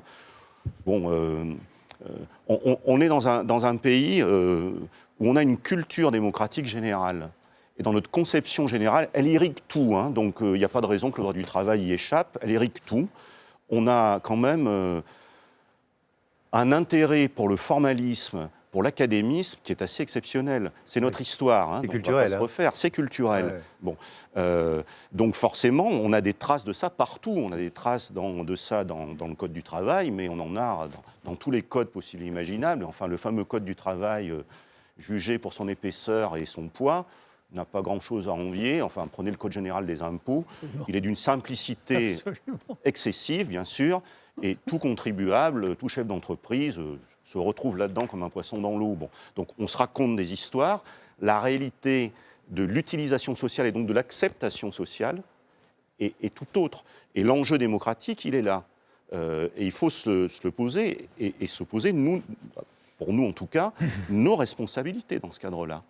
Et dans ce qui est en train d'être discuté, si on ne veut pas qu'on aboutisse dans la rue, etc., là aussi, il ne faut pas se raconter de choses non plus. Enfin, la loi El Khomri, moi j'ai été très critique sur la méthode. Enfin, si on veut savoir ce qu'il ne faut pas faire, en termes de méthodologie, on peut regarder ce qui a été opéré. C'est un excellent exemple de choses qui a été mal embouchées, effectivement, et d'ailleurs qui a porté dès le début cette espèce de péché originel qui a pesé sur toute la suite. Bon, moi, je n'ai pas la même appréciation que certaines organisations syndicales sur la loi El Khomri. Je ne veux pas refaire le film par rapport à ça. Il y a un certain nombre de gens qui l'ont contesté, je n'ai aucun problème par rapport à ça. Moi, je l'ai contesté sur un certain nombre de sujets, mais pas dans sa globalité. Voilà. Donc, après, est-ce que la France a été bloquée par des millions de gens qui ont déferlé dans les rues, etc., etc. Là aussi, il faut garder un peu de raison. il y avait de la place pour la contestation, etc., etc. Il y a eu beaucoup d'outrances, parfois, de mon point de vue, sur la façon dont les choses ont été posées, mais ça fait partie du débat social français. Voilà. Qu'est-ce que les gens en ont retenu ? Pascal disait quelque chose de très juste. Dans notre capacité à produire de la logorrhée législative et à légiférer sur tout, parce que nous sommes dans un pays où la question du pouvoir d'État, c'est comme ça que ça s'est passé en France, a été surinvestie. Bon, voilà. On est dans ce contexte-là. Et on en arrive très souvent, mais c'est les joies du formalisme. Ce n'est pas le problème de la forme. En démocratie, il faut de la forme, il faut du formel. C'est fondamental pour nous. Si on n'a pas des éléments formels sur lesquels on puisse s'appuyer, on ne peut pas organiser un pays, on ne peut pas réguler les choses. Le problème, c'est quand ça devient du formalisme. Voilà. Et qu'à un moment donné, la procédure prend le pas sur ce à quoi elle sert. Tout à fait. Moi, je suis le co-rapporteur d'un avis au Conseil économique, social et environnemental ça date d'1 an, sur le développement de la culture du dialogue social dans notre pays.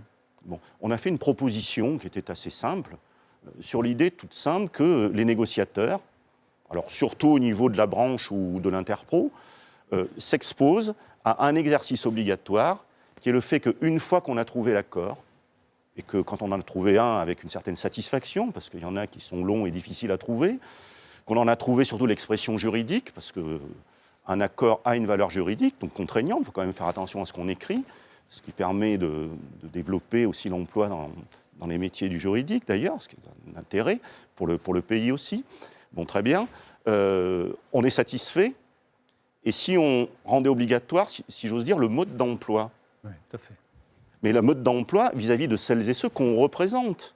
Nous, au niveau syndical, quand on signe un accord, les négociateurs sont valeureux, mais ils sont là parce qu'ils représentent.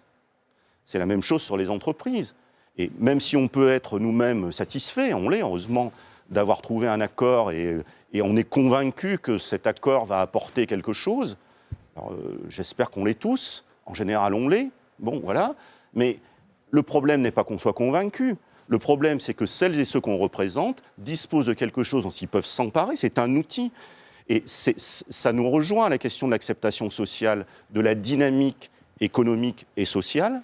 C'est que le sujet, c'est de savoir si les acteurs s'en emparent ou pas. Parce que la dynamique, elle est créée, on travaille là où les gens travaillent, dans le pays là où les gens vivent. Bon, et on a besoin pour ça de bonnes lois.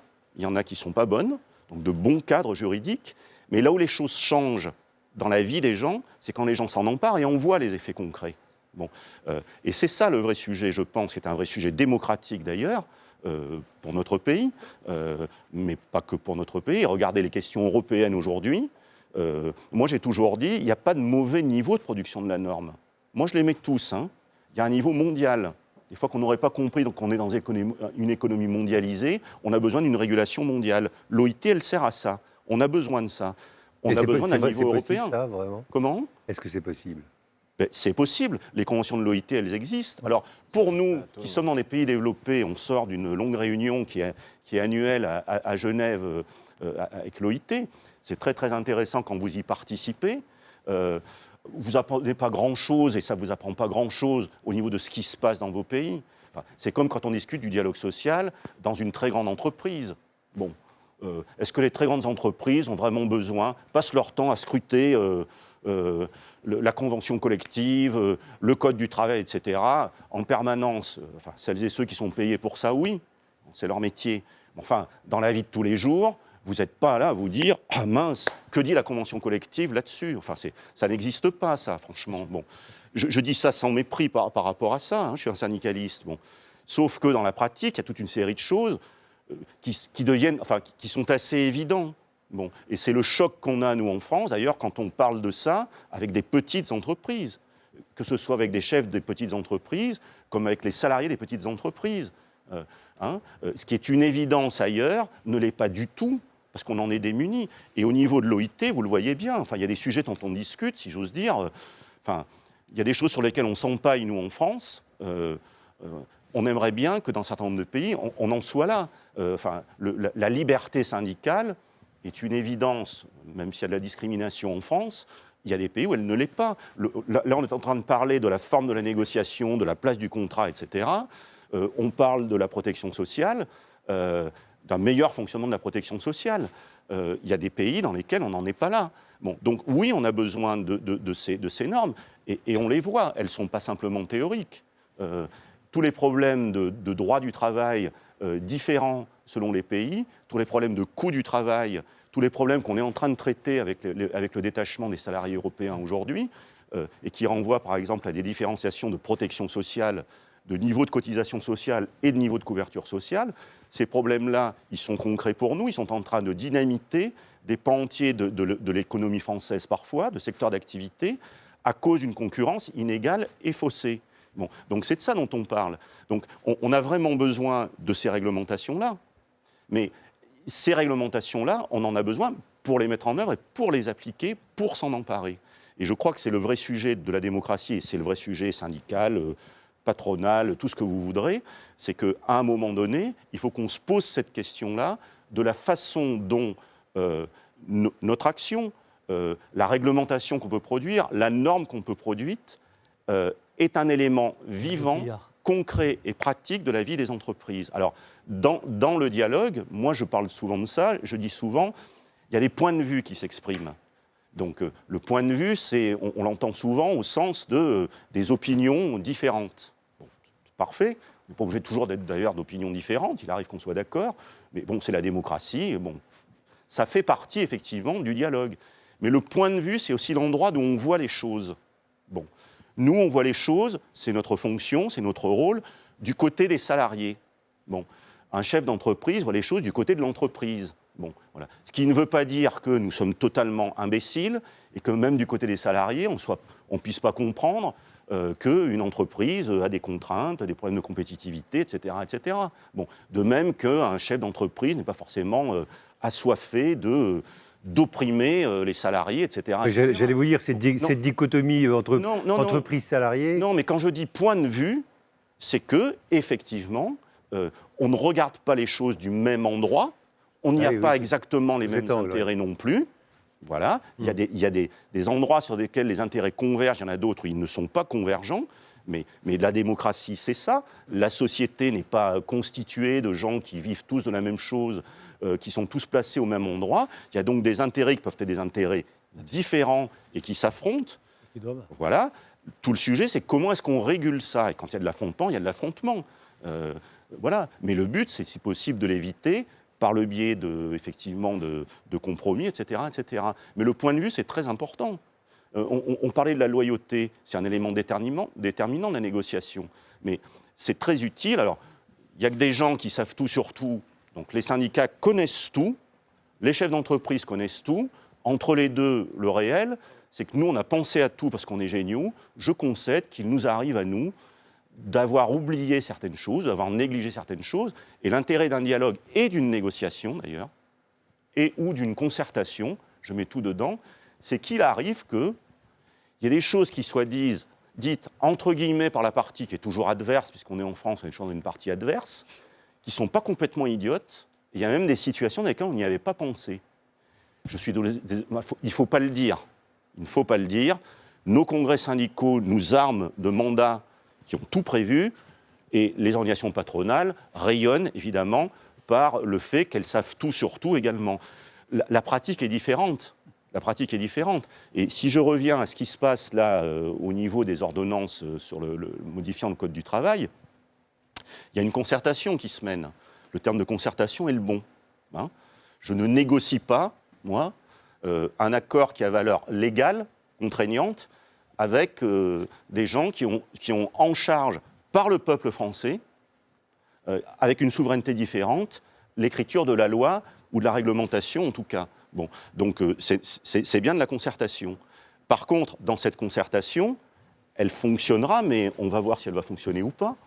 Pascal le disait, la vérité des prix, c'est quand on verra la rédaction des ordonnances.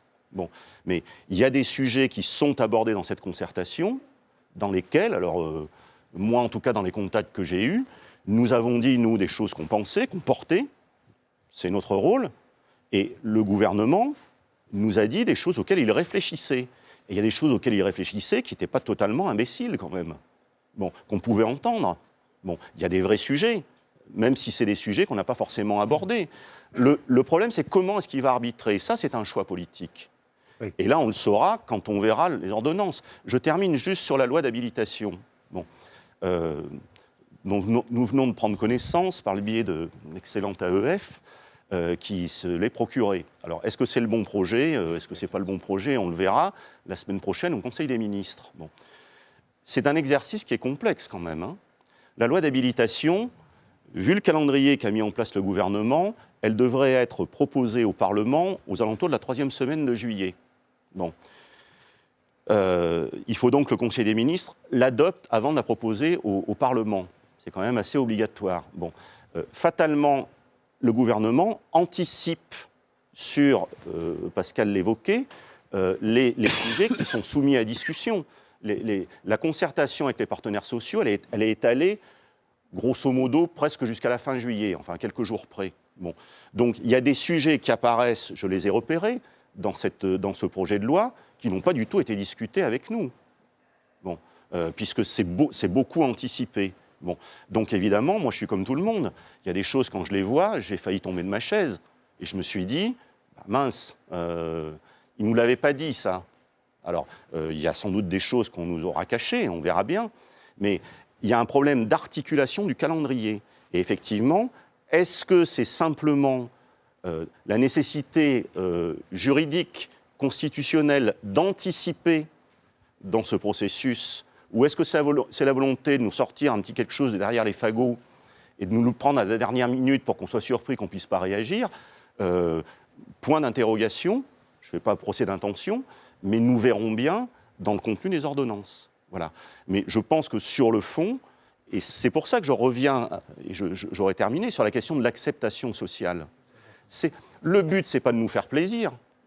Le but, ça va être de trouver un arbitrage, et ça, c'est le rôle du gouvernement, et on verra bien ce qu'ils vont faire, qui prennent en compte à la fois les intérêts des entreprises, mais aussi les intérêts des salariés. C'est toute la question du compromis, qui est subtil à faire, mais selon qu'on l'aura trouvé ou non, l'appréciation des citoyens ne sera pas la même. Si on considère que, bon, bah, évidemment, on n'est pas gagnant sur tout, mais qu'on trouve quelque chose et qu'on comprend que ci, que ça, etc., on a de l'acceptation sociale. Si on considère que ce texte est injuste, ben, fatalement, on va aller sur quelque chose où nous, syndicats, on le dira, et c'est notre rôle de le dire. Et si c'est vraiment injuste, ben on le combattra. Hein. C'est assez simple. Prenez la question très sensible du contrat de travail.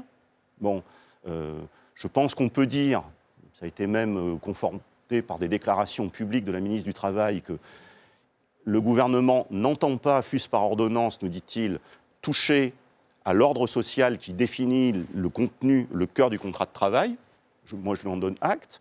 Enfin, si on va vers le célèbre CDI de mission, je dis célèbre parce que ça fait quoi, 15 ans que le MEDEF en parle? Peut-être oui, je pense, c'est à peu près ça. Mais il existe déjà, en plus. Non, le CDI de mission, non.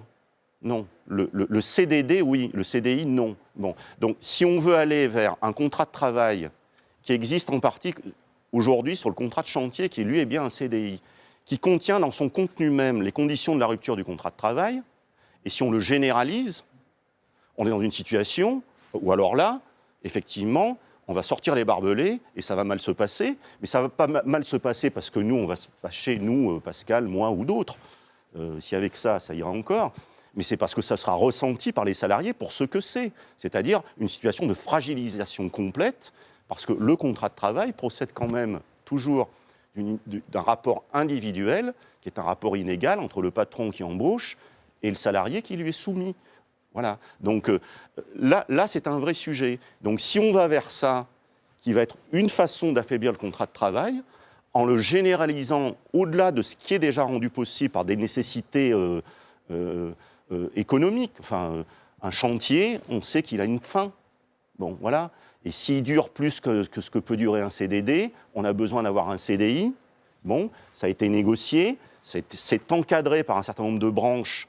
Il y a des accords de branche qui les encadrent, parce qu'il ne faut pas faire n'importe quoi. Il peut y avoir effectivement des volontés, parfois, des dérapages, des choses comme ça. Mais l'élément de fond, c'est effectivement cette question de la justice. Comment est-ce qu'on considère que, à la fois, on est embauché pour faire un boulot, voilà, et en même temps, on a besoin d'éléments de régulation et de protection. Et c'est autour de ça qu'on va avoir le verdict, en fait. Alors, le verdict de la société, sur l'acceptation sociale. Le verdict économique, on verra ce qu'il donnera, mais l'idée selon laquelle les entreprises ont besoin de s'adapter, de réagir, etc., bon, c'est une idée qu'on partage, nous, depuis bien longtemps au niveau syndical, en tout cas au niveau de l'UNSA, qu'il faille organiser les choses pour permettre cette adaptation. C'est une des conditions du maintien de l'emploi, d'ailleurs. Oui, mais il nous faut aussi les contreparties, et on verra. Et je rappelle que dans la politique gouvernementale, on l'attend beaucoup au tournant sur d'autres sujets. En matière de protection sociale, hein, la fameuse flexi-sécurité, si la flexi cherche toujours la sécurité, ça ne va pas, ça ne peut pas fonctionner. Donc là aussi, il faut qu'on avance. Quelle contrepartie on va avoir ? Comment est-ce qu'on va s'engager dans des politiques qui sont simplement formelles, mais qui profitent véritablement aux gens ? C'est de ça dont on discute. Une remarque avant de laisser la parole à nos invités qui vont vous interpeller sur... Sans vouloir monopoliser, c'était sur cet aspect... Enfin, je pense qu'il faut se garder de se dire qu'on passe toujours d'un tout au rien. Je prends l'exemple du CDI de chantier. On dit oui, un chantier, c'est un chantier. Bon. Il se trouve qu'aujourd'hui, un chantier, c'est dans le bâtiment. Bon. Moi, j'ai appris récemment, d'ailleurs, parce qu'on s'est posé la question sur Saint-Nazaire avec STX. Pas seulement. Hein. Non, mais je caricature mais sûrement. C'est assez défini. Mais enfin, il faut démontrer... Voilà, le droit dit que, ce que je ne savais pas encore il y a peu, que certes, le CDI de chantier existe, mais enfin, il faut quand même que dans les typologies d'entreprise, le secteur, la branche, il faut que ce soit un usage. Bon, mais ça, un usage, ça veut dire que ça existait dans le passé. Donc demain, si j'ai une notion de chantier qui intervient dans un secteur, c'est pour construire des bateaux, il y avait une volonté locale pour Saint-Nazaire de dire au niveau des sous-traitants, on va utiliser des CDI de chantier. L'avantage du CDI de chantier, c'est que c'est un CDI, je ne suis pas obligé de l'interrompre, ce n'est pas un CDD. Et bon, alors c'est des avantages, des inconvénients. Enfin, là, en l'occurrence, il y avait un intérêt mutuel des syndicats et des employeurs. Oui. On a créé des CDI dans l'intérim, d'ailleurs. Et en fait, on ne pouvait pas. C'est-à-dire, il y avait une insécurité juridique. Alors, faut-il se dire qu'il faut adapter le droit pour permettre à une branche, même contextuellement, de le faire ? Ou est-ce qu'en faisant ça, on dit oui, mais alors ça veut dire qu'on généralise le contrat de chantier, c'est pas possible, c'est tout le contrat de travail qui tombe par terre. Voilà, c'est une question de dosage.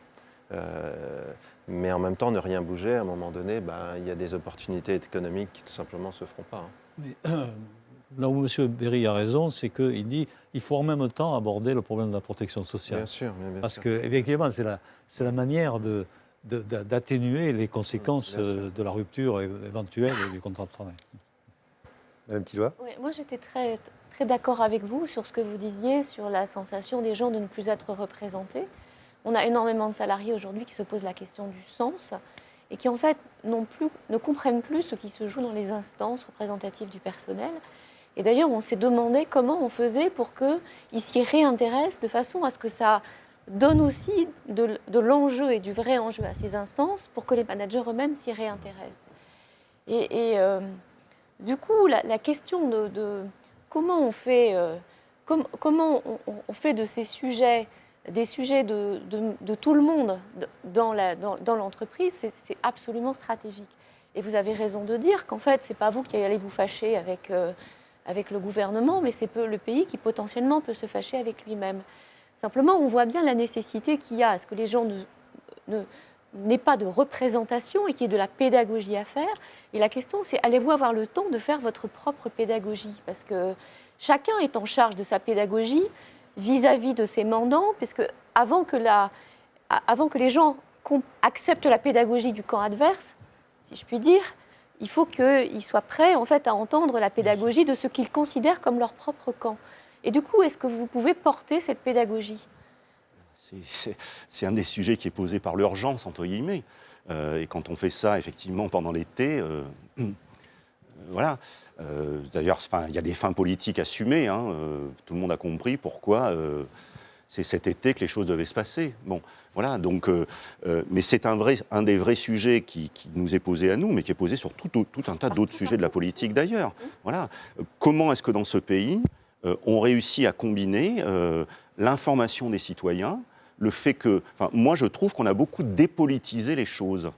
Dépolitisé, pas au sens partisan du terme de chicanerie, mais d'enjeu. Bon, voilà. Regardez comment un certain nombre parfois de grands débats ont réussi à transpirer. Le bon terme, c'est, vous savez, les repas de famille. Bon, selon que les sujets sont abordés ou non, on voit bien comment ça se passe. Bon. Et au fond, pour nous, c'est la même chose, sur toute une série de sujets, parce que le formalisme qu'il peut y avoir parfois à certaines réunions, il est ressenti par des DRH, etc. Il est parfois ressenti par quelques représentants des personnels, ça peut arriver. Il y a des moments où on se dit, on rentre dans la réunion, bon ben voilà, ça va durer combien de temps, voilà, on l'aura fait, on aura dit ce qu'on a à dire, ils auront dit ce qu'ils ont à dire, la réunion est terminée, et puis voilà. Bon. Et du coup, nous, effectivement, sur ce pourquoi on y est, au regard des salariés qu'on représente, comment est-ce qu'on peut, à un moment donné, restituer les enjeux, dire pourquoi on a telle position, etc., etc. Alors ça, c'est notre boulot syndical et militant à faire. Chacun c'est difficile, mais c'est d'autant plus difficile à faire, et ce sera un des sujets sur les IRP, par exemple. Il y a le sujet sur la forme des IRP, il y a le sujet sur les missions des IRP. Bon, je suis plus attaché aux missions qu'à la forme, moi. Mais à condition que la forme nous permette, à nous, qui représentons les salariés dans ces instances, d'effectuer notre mandat de représentation. Quand je disais que dans la démocratie représentative, il y a des gens qui considèrent qu'ils sont mal représentés, bon alors, il y a des gens, ils sont jamais contents, hein, donc ça peut arriver, mais parfois il y a des griefs qui sont justes. Bon, et dans une entreprise, aujourd'hui par exemple, quels sont les moyens qui sont donnés aux organisations syndicales pour se former, pour informer, pour communiquer? Il y a beaucoup d'endroits où il y a des entreprises, on a bien compris quand même que la communication et l'information, c'est le nerf de la guerre. Donc on se débrouille pour informer éventuellement soi-même comme on voudra, mais pour faire en sorte que les syndicats, il y a quand même l'obligatoire, hein, il y a le panneau d'affichage, il y a etc., etc. Alors on fait attention. Quand il est à côté des toilettes, c'est pas mal parce qu'au moins il y a beaucoup de gens qui y passent, mais on peut trouver des lieux plus reculés où les gens le verront moins. Enfin, on connaît tous ces trucs-là. Ça arrive, hein, beaucoup quand même, hein. Pas dans les grandes entreprises, bien sûr, mais enfin quand même. Bon, donc on connaît tout ça. Mais ça, c'est vraiment un sujet qui est un sujet de fond sur la question du fait syndical. Voilà. Comment est-ce qu'on fait en sorte qu'on puisse renouer ça? Et vous le savez, derrière, une entreprise qui peut dialoguer avec des représentants qui représentent véritablement, qui vont être capables justement mais c'est notre rôle à nous, de formaliser des réponses, de formaliser des questions, parce que notre boulot quand on est représentant, hein, vous avez les collègues qui viennent vous voir, ça va pas ci, ça va ça, tiens au fait je t'avais dit que, etc. Bon, c'est du ressenti. Nous, notre boulot, c'est de formaliser ça, c'est de trouver comment on peut trouver une solution collective, c'est ça qu'on nous demande à nous. Et on est gagnant quand on a ça en face, parce qu'on peut discuter, on peut avancer. Bon. Mais il faut qu'on ait les moyens de le faire. Et c'est un des sujets, moi, sur lequel j'ai de l'inquiétude sur l'IRP unique. C'est qu'une IRP unique a un gros avantage si on fait le parallèle avec l'Allemagne, dont vous parliez tout à l'heure. Le gros intérêt, c'est qu'on ait une vision qui est plus globale. Bon. Ça, en général, c'est la fonction qu'on donne, nous, à nos délégués syndicaux. Hein. Avec des acteurs peut-être plus professionnels. Hein. Mais on professionnalise les acteurs. Attention. Si on professionnalise les acteurs syndicaux, nous, nos représentants syndicaux, ils sont caristes, elles sont caissières, ils sont, je sais pas quoi, techniciens, machin, etc. Ils ne sont pas experts en économie, ils ne sont pas experts en droit social, ils ne sont pas experts en conditions d'hygiène et de sécurité. On le devient par le syndicalisme. Mais attention, si on nous coupe, on nous professionnalise, on nous bureaucratise, attention. Et c'est ça qu'il y a derrière ce sujet-là. Évidemment, ça va être plus simple. Il y aura moins de délégués syndicaux, il y aura moins d'heures de travail, entre guillemets, perdues, il y aura moins de... Enfin, je vois bien tout ce qu'il peut y avoir derrière. Mais on récoltera quoi? Si on récolte des gens qui sont coupés de leur relation démocratique avec celles et ceux qui les mandatent, on aura gagné encore plus de formalisme et surtout, quand la démocratie représentative fonctionne mal et qu'il y a un vrai problème, il ressort dans l'entreprise et bon courage après pour le régler, on n'y arrive pas. Donc c'est un des sujets qu'il faut qu'on regarde. Si on veut oxygéner le dialogue social, il faut lui redonner tout son sens et qu'on n'oublie pas ce à quoi il doit servir et surtout qu'on nous donne collectivement. Et nous, qu'on s'en saisisse, ça c'est notre responsabilité syndicale, mais les moyens d'accomplir ce mandat-là. Et ça, c'est un vrai sujet dont j'espère qu'on pourra le discuter, mais avec le gouvernement, mais qui va interpeller tout le monde, y compris évidemment les entreprises et leurs représentants. Merci, Monsieur Berry. Nous sommes très en retard. Monsieur Pavageau, Rapidement, un petit mot de simplement conclusion. dire que sur l'aspect du dialogue social à tout niveau, entreprise, branche, interprofessionnelle, concertation avec les pouvoirs publics, etc., c'est quand même consubstantiel de notre démocratie et de notre démocratie représentative. Donc il faut quand même faire très attention en point de démarrage. C'est un constat, c'est en aucun cas un jugement. Lorsque on est un politique, lorsqu'on est un exécutif, lorsqu'on est un Parlement qui a été élu avec, dans les conditions qu'on connaît, avec un tel taux d'abstention, il n'y a pas d'adhésion à un programme majoritaire. Il n'y a pas d'adhésion majoritaire à un programme. De surcroît, comme ça a été rappelé tout à l'heure, relativement flou et général et assez peu défini. Donc ce qui doit le définir derrière, c'est effectivement la loyauté de la concertation, de la loyauté du dialogue social. Encore une fois, l'urgence, elle est quand même très relative. Je ne pense pas que le fait qu'il y ait une ordonnance le 21 septembre ou qu'il y ait une loi votée finalement dans le respect, on va dire, du passage traditionnel au Parlement, mettons mi-octobre ou mi-novembre, change grand-chose à l'économie française et à la situation de nos entreprises. Mais la différence fondamentale, c'est qu'elle aurait permis, ou que cela aurait permis, d'avoir plus de dialogue, tant au niveau de la concertation qu'au niveau parlementaire.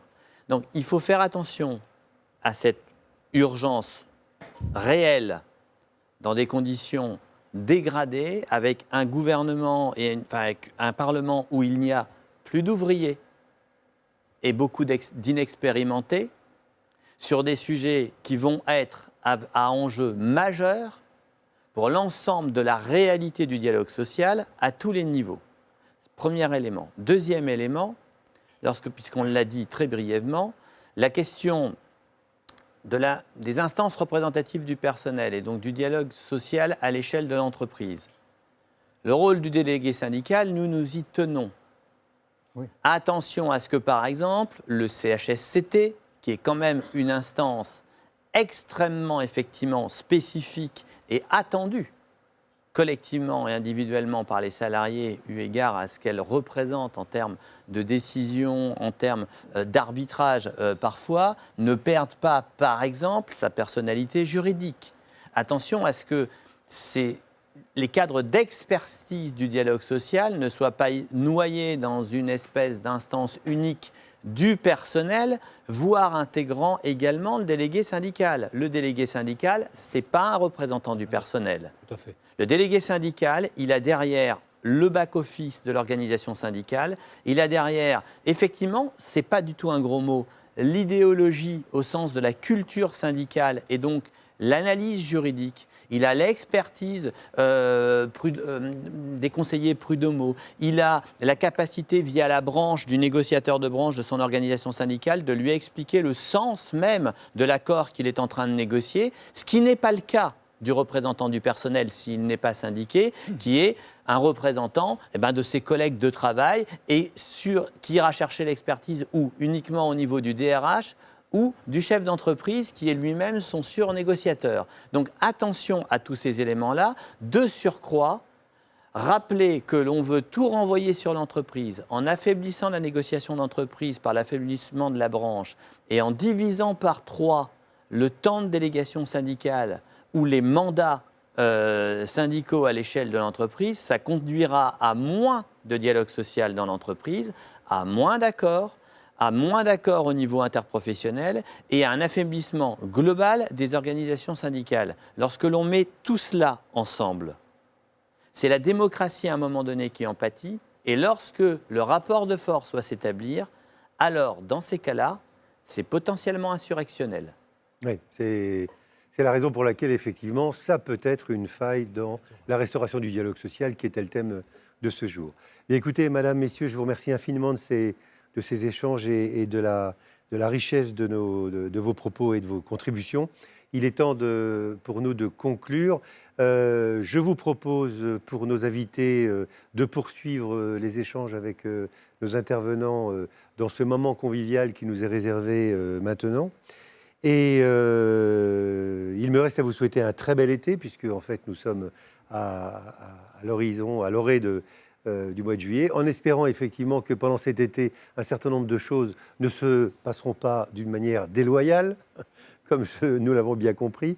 Et naturellement, pour ma part, à vous proposer de nous retrouver à la prochaine matinale qui aura lieu sur la deuxième partie de cette année 2017, dont le thème sera, comme à l'accoutumée et comme ce jour, extrêmement proche de l'actualité. Madame, messieurs, encore merci.